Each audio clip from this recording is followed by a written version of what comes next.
For more than 1,000 years, brave men and women have traveled across the historical province of Brittany, fearlessly protecting their homeland from invading forces.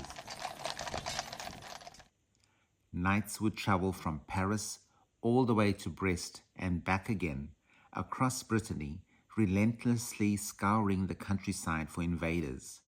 They traversed the 1,200-kilometer distance on horseback with brief rests at strategically located castles called chateaux along the way. While the tradition of traveling across this great land has been preserved, the mode of transportation has changed. Horses have been substituted with bicycles, but the spirit of courage and determination lives on with intrepid randonneurs participating in the Paris Brest Paris.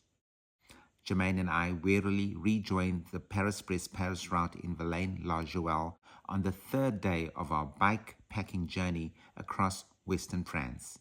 Our starting point for stage 3 was the checkpoint in Villaine. The distance to Brest is just under 400 kilometers, and the way back to Rambouillet is going to be at just over 220 kilometers. Villaine itself was established at an important intersection of Roman transportation routes across this great land and received its name in 892 AD. Your registration done at the Sala Polivalenta. We are on our way out of the town of Villaine del Joelle, which is usually the start of the third stage of the Paris Brest Paris, and is also frequently the start of the stages for the Tour de France. So we are extremely privileged to be able to be riding here, and we've just left the start and we're just leaving the city. Yeah, once again, there's lots of partially demolished buildings, and I suspect that this is all a consequence of the Second World War.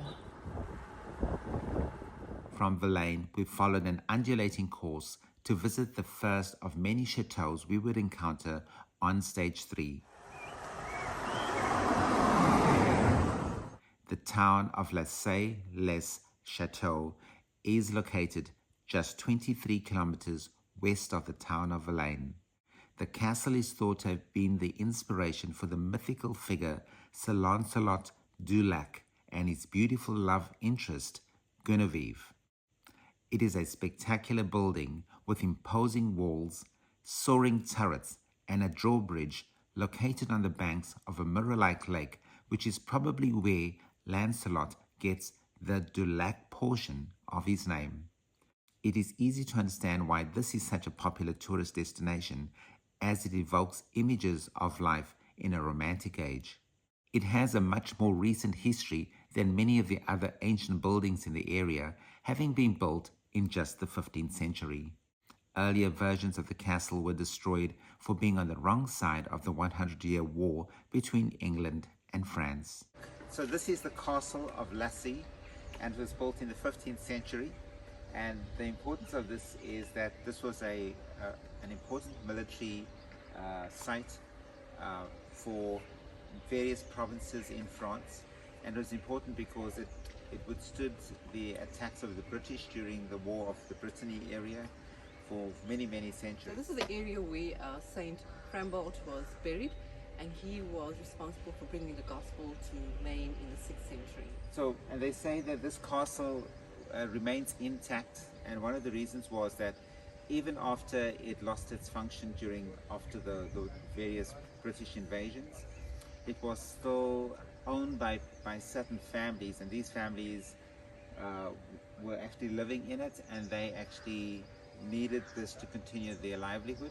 And for this reason it was maintained, and that's why it's one of the very few last surviving castles of this type. Ever aware of efficient time management for successful randonneering, we soon rejoined the route of the Paris Brest Paris. And then we'll continue our journey on to Fougères. Okay. We continued to descend along the route and came across the most beautiful valley of the entire journey. This valley was home to the town of Ambrais Les Valais, with its magnificent chateaux perched on the steep banks of the river La Verine. It is easy to imagine an idyllic life in this romantic town, currently home to about 3,000 inhabitants.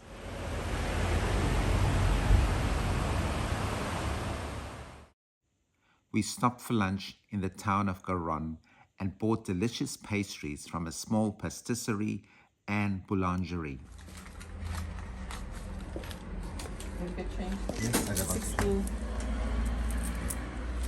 Merci. Alors, merci, 7. This little bench in the town center made a convenient place to enjoy lunch. I understand that many of the town facilities may be open during the Paris Brest Paris to serve hungry randonneurs as they traverse this region, much like the noble horsemen of old. We arrived in the city of Fougères later that afternoon and followed our GPS guide to the site of the checkpoint. So this is the end of stage 3. This is the checkpoint. It's in Fougères, and this looks like some kind of public facility, either a school or something official. Of course, it's all closed up now, so we can't actually see what it is. But yeah, it's good to be at the end of the day.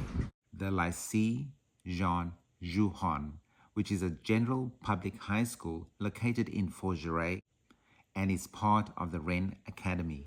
So we're doing a night walk around the city center of Fougères. The Paris Brest Paris route passes through Fougères with its magnificent town center and many beautiful historical buildings and churches. The town center is built on a ridge overlooking the magnificent Chateau Fougères with stunning views in all directions. The city is home to more than 20,000 people and is arguably the most picturesque of all the cities along the Paris Brest Paris route. The original wooden chateau of Fougères was built in the 11th century and replaced with the current stone structure a century later. It is the largest medieval fortress in Europe with 13 turrets and huge grounds dedicated to protecting and sustaining the townspeople in the Middle Ages. It is easy to imagine weary knights and horsemen seeking refuge within its walls after traveling for long distances across Western France.